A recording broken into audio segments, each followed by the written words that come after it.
Hello students, welcome to the Careerizers. स्वागत है आप सभी का हमारे चैनल पर। आज हम बात करेंगे तुलनात्मक शासन और राजनीति के टॉपिक्स के ऊपर, जो कि आपके आने वाले एग्ज़ाम में इम्पोर्टेंट साबित हो सकते हैं। तो अंत तक दोस्तों इस वीडियो के साथ बने रहें, साथ ही इस चैनल को सब्सक्राइब करें और वीडियो को लाइक करें। तो दोस्तों बिना किसी देरी के शुरुआत करते हैं हमारी आज की इस लेक्चर की। दोस्तों इस सेशन में हमें तुलनात्मक राजनीति से जुड़े इसकी 12 से 13 इकाइयों के बारे में पढ़ना है। इनमें से हम इन सभी इकाइयों के कुछ इम्पोर्टेंट्स टॉपिक को कवर करेंगे, जो आपके एग्ज़ाम में अच्छे मार्क्स लेने के लिए सहायक सिद्ध हो सकते हैं। तो दोस्तों आज भी हम ऐसे ही कुछ इम्पोर्टेंट टॉपिक्स के ऊपर बात करेंगे, जो आपके एग्ज़ाम में बहुत ही बेहतर नंबर लेने के लिए इम्पोर्टेंट साबित हो सकते हैं। तो दोस्तों शुरुआत करते हैं आज की हमारी इस वीडियो की। दोस्तों इसमें हमें उद्देश्य में दिया गया है, हम अक्सर जाने अनजाने में अपनी तुलना दूसरों से करते हैं, या दूसरों से दूसरे क्या सोचते हैं, वे क्या करते हैं या कैसे जीते हैं इत्यादि। दूसरों के साथ तुलना करना इंसान का एक ह्यूमन नेचर है, जो कि हम अपने निजी जीवन में अपने आसपास एक दूसरे के साथ अपनी तुलनाएं करते रहते हैं। उसी प्रकार दोस्तों राजनीति के अंदर भी कई प्रकार की तुलनात्मक प्रणालियों का प्रयोग किया जाता है, जिसपे कि मुख्यतः अंतर्राष्ट्रीय स्तर पर या फिर संगठनों के स्तर पर या फिर आंतरिक राजनीति के स्तर पर इन प्रक्रियाओं का उपयोग किया जाता है। दूसरों के साथ तुलना और अपने चारों ओर की वस्तुओं की तुलना करना हमें दूसरों के व्यवहार के संबंध में अपने खुद के व्यवहार को और गहराइयों से समझने के लिए सक्षम बनाता है। इस प्रकार की तुलना की प्रक्रिया काफ़ी हद तक हमारी निजता को रूप देती है, यानी कि हमारे निजी विचारों का रूप प्रदान करती है। इस प्रकार की तुलना की प्रक्रिया सामूहिक स्तर पर घटित होती है। राजनीतिक विज्ञान के क्षेत्र के अंतर्गत राष्ट्रों के आर पार विभिन्न राजनीतिक प्रणालियों, संस्थाओं यानी कि ऑर्गेनाइजेशंस और प्रक्रियाओं यानी कि इनकी गतिविधियां और प्रक्रिया, इनके कार्य करने की प्रक्रिया और इनकी गतिविधियां आदि की तुलना क्रियाकलाप में हम हिस्सा लेते हैं। इस पहली इकाई में है हमें इस उद्देश्य से बनाया गया है कि हम राजनीति के तुलनात्मक अध्ययन के बारे में सैद्धांतिक यानी कि इसके सैद्धांतिक विषय पर और इसके विधि तांत्रिक दृष्टि से जानकारी प्राप्त कर सके। इस इकाई में हम राजनीति के तुलनात्मक अध्ययन के प्रधान पहलुओं यानी कि इसकी प्रकृति यानी कि इसका नेचर कैसा है, इसका विषय क्षेत्र यानी कि सब्जेक्ट एरिया क्या है, इसकी उपयोगिता यानी कि इसकी इम्पोर्टेंस पर हम ध्यान केंद्रित करेंगे। तो दोस्तों इससे पढ़ने के बाद हमें सक्षम हो सकेंगे, यानी कि हम मैच्योर हो सकेंगे कि किन चीज़ों के बारे में हम जान सकेंगे। राजनीति के तुलनात्मक अध्ययन के अर्थ और विषय क्षेत्र की व्याख्या, राजनीति के तुलनात्मक अध्ययन की प्रमुख अवधारणाओं की परिभाषा, राजनीति के तुलनात्मक अध्ययन के उद्देश्य की व्याख्या, राजनीति के तुलनात्मक अध्ययन के महत्व, लाभ और प्रासंगिकता की व्याख्या, राजनीतिक तुलनात्मक अध्ययन की ऐतिहासिक पृष्ठभूमि विकास का वर्णन, राजनीति के तुलनात्मक अध्ययन में प्रयोग की जाने वाली मुख्य अवधारणाओं की पहचान और व्याख्या। तो दोस्तों ये सब कुछ इम्पोर्टेंट टॉपिक है, जो हम अब एक एक करके इम्पोर्टेंट टॉपिक को देखेंगे, जिसमें कि प्रस्तावना से शुरुआत करते हैं। जैसा कि दोस्तों मैंने आपको बताया, राजनीति में तुलनात्मक शब्द का प्रयोग एक स्थिति की तुलना या एक संगठन की तुलना किसी अन्य संगठन से करने को ही हम तुलनात्मक अध्ययन कहते हैं। यानी कि किसी खास संगठन के अंदर पाई जाने वाली विशेषताएं या उसकी कमजोरियां या फिर उसके प्रभाव हमें किस तरह से हमारी खुद की संगठन या हमारी व्यवस्था को किस प्रकार से प्रभावित करते हैं, उससे हम अपने सिस्टम की तुलना दूसरे सिस्टम से करते हैं। दोस्तों राजनीति के तुलनात्मक अध्ययन का संबंध राजनीतिक घटनाओं की तुलना से यानी कि राजनीति के क्षेत्र में होने वाली घटनाओं की तुलना से है। जिस प्रकार वर्तमान की स्थिति में हम देख सकते हैं कि यूक्रेन और रशिया के वॉर में अमेरिका और रशिया के विचारों का प्रभाव किस प्रकार से पूरे विश्व पर पड़ रहा है, तथा पूरे विश्व में एक तुलनावादी सोच का एकदम से उभर कर आना हमें साफ स्पष्ट दिखाई देता है कि किस प्रकार रूस और अमेरिका की तुलना की जा रही है, या फिर यूक्रेन और रूस की तुलना की जा रही है, या फिर अन्य राष्ट्रों की तुलना भी की जा रही है कि कौन से राष्ट्र किस विचारधारा के साथ जा रहे हैं, इस प्रकार उनकी तुलना की जा रही है। तुलनात्मक राजनीति का मूल उद्देश्य विश्व के देशों के बीच मुख्य राजनीतिक समानताओं और भिन्नताओं को सम्मिलित करना है। बल इस बात पर दिया जाता है कि किस प्रकार विभिन्न समाज दूसरों के साथ तुलना के माध्यम से विविध समस्याओं का सामना करते हैं। यद्यपि तुलनात्मक पद्धतियों और तुलनाओं की विविध अन्य विषयों में भी व्यापक रूप से प्रयोग की जाती है। उदाहरण के लिए हम इसे अन्य सब्जेक्टों में भी उपयोग करते हैं, जैसे कि साइकोलॉजी में, सोशियोलॉजी में, इकोनॉमिक्स में। परंतु तुलनात्मक राजनीति का मुख्य तत्व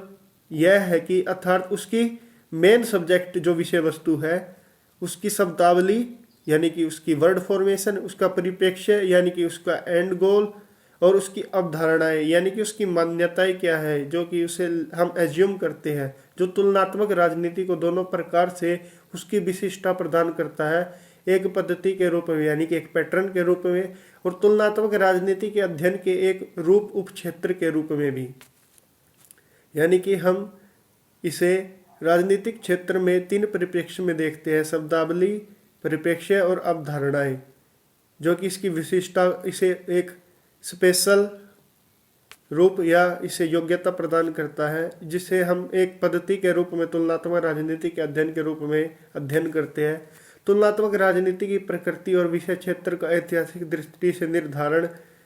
क विषय वस्तु और ख शब्दावली और गैर राजनीतिक परिवेश परिवर्तनों द्वारा हुआ है। यानी कि ये समझने के लिए कि ये परिवर्तन कहाँ और क्यों हुए हैं, हमें ये देखना होगा कि एक निश्चित ऐतिहासिक या हिस्टोरिकल पीरियड में अध्ययन का केंद्र क्या था। यानी कि एक खास ऐतिहासिक पीरियड में पढ़ने के लिए या अध्ययन का केंद्र इस परिप्रेक्ष्य को पढ़ने के लिए हमारा अध्ययन का केंद्र क्या था, अध्ययन के लिए किन उपकरणों या भाषाओं या अवधारणाओं का प्रयोग हो रहा था, और अन्वेषण या पर्यटन स्थल के उद्देश्य क्या थे। अंततः आगामी खंडों में हम तुलनात्मक राजनीति के तरीके, ऐतिहासिक संदर्भों और सामाजिक, आर्थिक और राजनीतिक बलों द्वारा इस विकास का निर्धारण हुआ है,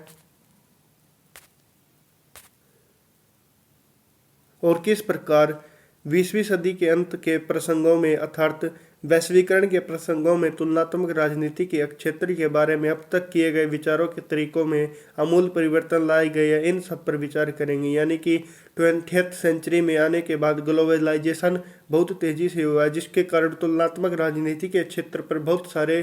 विभिन्न प्रकार के प्रभाव पड़े हैं, जिन्हें हम इस इकाई में पढ़ेंगे कि इसका विकास किस तरीके से हुआ। राजनीति का तुलनात्मक अध्ययन, प्रकृति और विषय क्षेत्र। जैसा कि हमने देखा है, तुलनात्मक पद्धति का प्रयोग सामान्य रूप से अन्य विषयों में भी किया जाता है कि इसका प्रयोग अन्य सब्जेक्ट्स में भी हम करते हैं कंपैरेटिव के लिए, यानी कि उसका कंपैरिजन करने के लिए, किसी वस्तु का अन्य वस्तु से, अन्य सब्जेक्ट का अन्य वस्तु से, या किसी खास स्थिति का किसी अन्य खास स्थिति के साथ हम कंपैरिजन कर देखते हैं। और तुलनात्मक राजनीति की विशिष्ट विषय वस्तु यानी कि इसकी विशेष विषय वस्तु,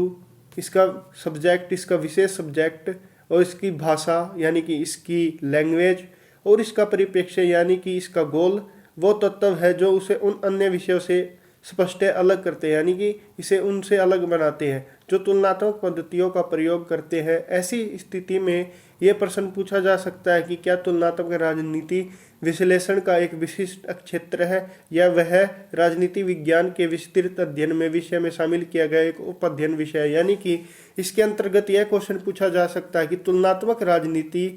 क्या पॉलिटिकल साइंस का ही हिस्सा है, या फिर यह इसका एक कोई खास क्षेत्र है, या इसे किसी एक विषय उप विषय के रूप में इसमें शामिल किया गया है। हमें यह याद रखना होगा कि विषय वस्तु के 3 पहलू, भाषा यानी कि लैंग्वेज, शब्दावली यानी कि वर्ड फॉर्मेशन, और परिप्रेक्ष्य यानी कि इसका गोल, इसका लक्ष्य, राजनीति विज्ञान के व्यापक अध्ययन विषय के अंतर्गत तुलनात्मक राजनीति की विशिष्टता को स्थापित करने के लिए अपर्याप्त है। यानी कि मुख्यतः इसके लिए क्योंकि तुलनात्मक राजनीति शास्त्र के विषय वस्तु और चिंताओं में भागीदार है, जैसे लोकतंत्र की, संविधान के, राजनीतिक दल, सामाजिक आंदोलनों इत्यादि। इस प्रकार राजनीति विज्ञान के अध्ययन विषय के अंतर्गत तुलनात्मक राजनीति विश्लेषण की विशिष्टता निर्दिष्ट होती है। उसके द्वारा सचेत रूप से तुलनात्मक पद्धति के प्रयोग द्वारा उन प्रश्नों का उत्तर देने में जिनमें राजनीतिक वैज्ञानिकों की सामान्य दिलचस्पी हो सकती है, यानी कि लोकतंत्र, संविधान, राजनीतिक दल, सामाजिक आंदोलनों के अंदर तुलनात्मक पद्धति का प्रयोग कर कर हम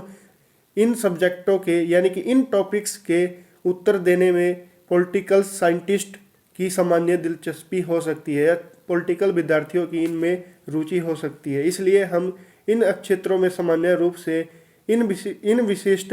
इस विशिष्ट प्रणाली का उपयोग करते हैं। तुलनाएं संबंधों की पहचान। तुलनात्मक राजनीति विश्लेषण के चरित्र और विषय क्षेत्र को परिभाषित करने में तुलनात्मक पद्धति पर कुछ विद्वानों द्वारा बल दिया गया। इस दृष्टि से कायम रखा गया ताकि बाहरी देशों या विदेशों के अध्ययन के रूप में तुलनात्मक राजनीति से संबंधित लगातार गलतफहमियों को दूर किया जा सके, यानी कि विश्व के अंदर फैली गई बहुत सारी गलतफहमियां या मनगढ़ंत विचारधाराओं को दूर किया जा सके। इस प्रकार की व्याख्या के अंदर यदि आप अपने से अलग किसी अन्य देश का अध्ययन कर रहे हैं, उदाहरण के लिए एक अमेरिकन ब्राजील की राजनीति का अध्ययन कर रहा हो अथवा एक भारतीय श्रीलंका की राजनीति का अध्ययन कर रहा हो, तो आपको एक तुलनावादी कहा जाएगा, यानी कि आपको एक कंपेरिस्ट कहा जाएगा, जिसमें कि आप किसी अन्य राष्ट्र का अपने राष्ट्र के साथ कंपैरिजन कर रहे हैं। आमतौर पर इस गलतफहमी का अर्थ केवल व्यक्तिगत राष्ट्रों के बारे में सूचनाएं एकत्रित करना होता है जिनमें तुलना थोड़ी ही मात्रा में या अधिक से अधिक अंतर्निहित होती है, यानी कि इसका मूल उद्देश्य केवल सूचनाओं को इकट्ठा करना होता है, यानी कि नॉलेज को गेन करना होता है, ना कि किसी की तुलना करना। तुलना से दोस्तों हमारा एंड गोल होता क्या है कि हम किसी विशिष्ट क्षेत्र में तुलना कर कर नॉलेज गेन करते हैं कि वह हमसे कितना आगे है या कितना पीछे है, या उसमें किस तरह के बदलाव हैं जो कि हमें भी करने चाहिए या नहीं करने चाहिए। तो दोस्तों अधिकांश तुलनावादी ये तर्क देंगे कि तुलनात्मक राजनीति की विशिष्टता उसके द्वारा दो या अधिक राष्ट्रों के अध्ययन के लिए तुलनाओं के सचेत और व्यवस्थित प्रयोग में है, जिसका उद्देश्य विश्लेषण की जा रही निश्चित परिघटनाओं के संबंध में उनके बीच विभिन्नताओं या समानताओं की पहचान करना है, यानी कि उनके अंदर पाई जाने वाली डिफरेंस और उनके अंदर पाई जाने वाली कॉमन चीज़ों की पहचान करना, अतः उनकी व्याख्या करना, यानी कि उनके किसी भी दो राष्ट्रों के अंदर पाई जाने वाली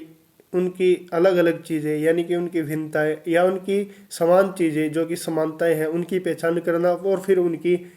थ्योरी प्रदान करना या व्याख्या करना है। एक लंबे समय तक तुलनात्मक राजनीति मात्र समानता और भिन्नताओं को खोजती नजर आई, लेकिन और उससे राजनीतिक परिघटनाओं का वर्गीकरण करने, विभाजित करने और ध्रुवित करने की ओर संचालित किया। दोस्तों एक लंबे समय तक तुलनात्मक राजनीति का प्रयोग भिन्नताओं और समानताओं को ही खोजने के लिए किया गया और इसका उपयोग फिर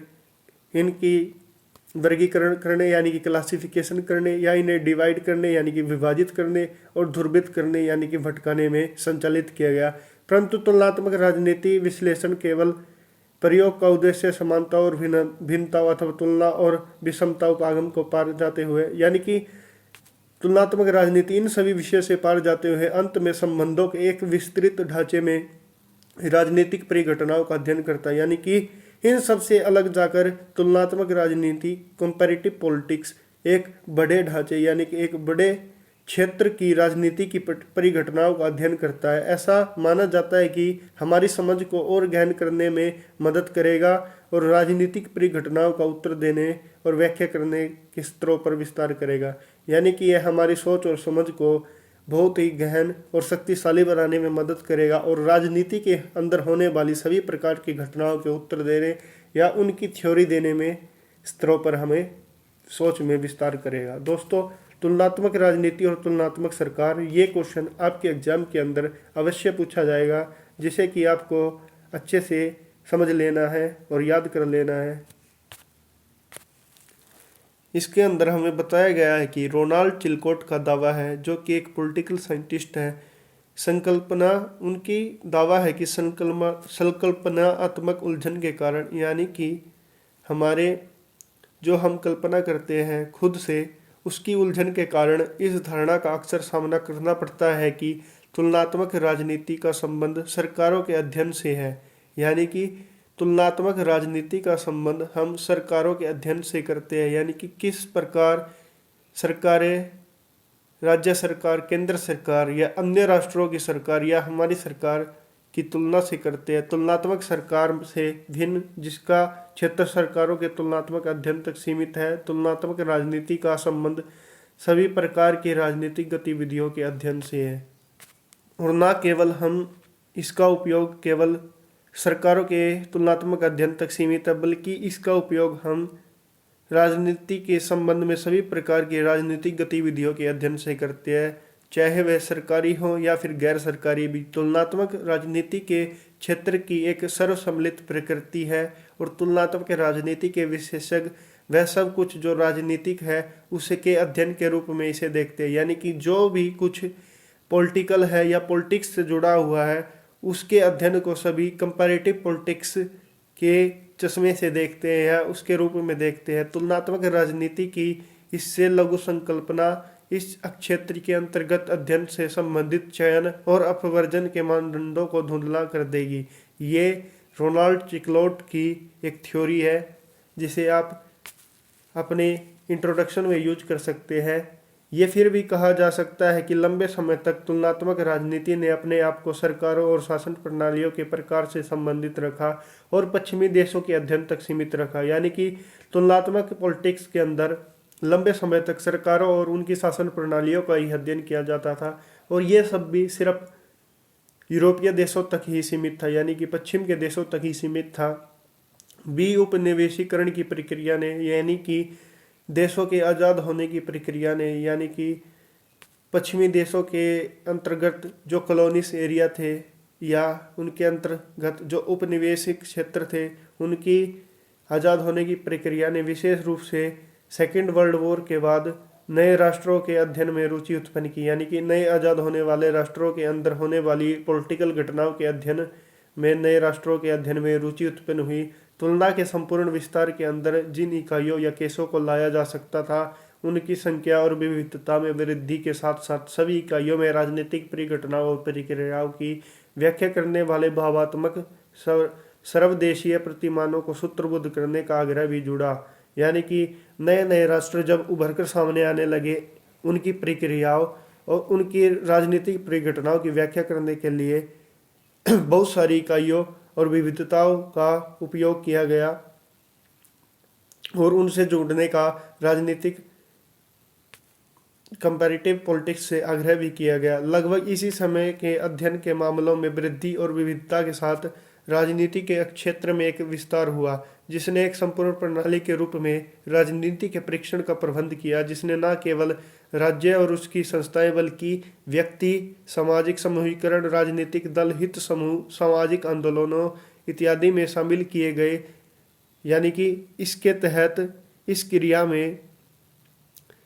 जिसने एक संपूर्ण प्रणाली को विकसित किया, यानी कि राजनीति के परीक्षण का प्रबंध किया, जिसमें न केवल एक राज्य बल्कि उसके साथ साथ व्यक्ति को, उसके समाज के सामूहिकरण को, राजनीतिक दलों को, हित समूहों को और सामाजिक आंदोलनों को भी इसके अंतर्गत शामिल किया गया। राजनीतिक प्रक्रियाओं की व्याख्या के लिए कुछ पहलुओं पर विशेष ध्यान दिया गया है। उदाहरण के लिए राजनीतिक समाजीकरण, यानी कि पॉलिटिक्स का सोशलिस्ट करना, यानी कि समाज के अंदर उसको सचेत करना। राजनीतिक संस्कृति के प्रतिरूप यानी कि राजनीति की संस्कृति के प्रतिरूपों की स्थापना करना, यानी कि पॉलिटिकल्स कल्चर को प्रतिमान के रूप में लागू करना। हित अभिव्यक्ति की क्रिया वृद्धि और हित सामूहिकरण, इसमें हित से अभिप्राय है कि जो व्यक्ति अपने खुद के हितों के लिए क्रियाएं करते हैं या हित के लिए समूह बनाते हैं, उन समूहों को, या फिर राजनीतिक भर्ती की शैलियाँ, यानी कि राजनीति में किस प्रकार से लोगों को शामिल किया जाए। राजनीतिक प्रभावों, उत्पादकता, यानी कि राजनीति के प्रभाव से जो उत्पादकता या प्रोडक्शन प्राप्त हो रहा है, और राजनीतिक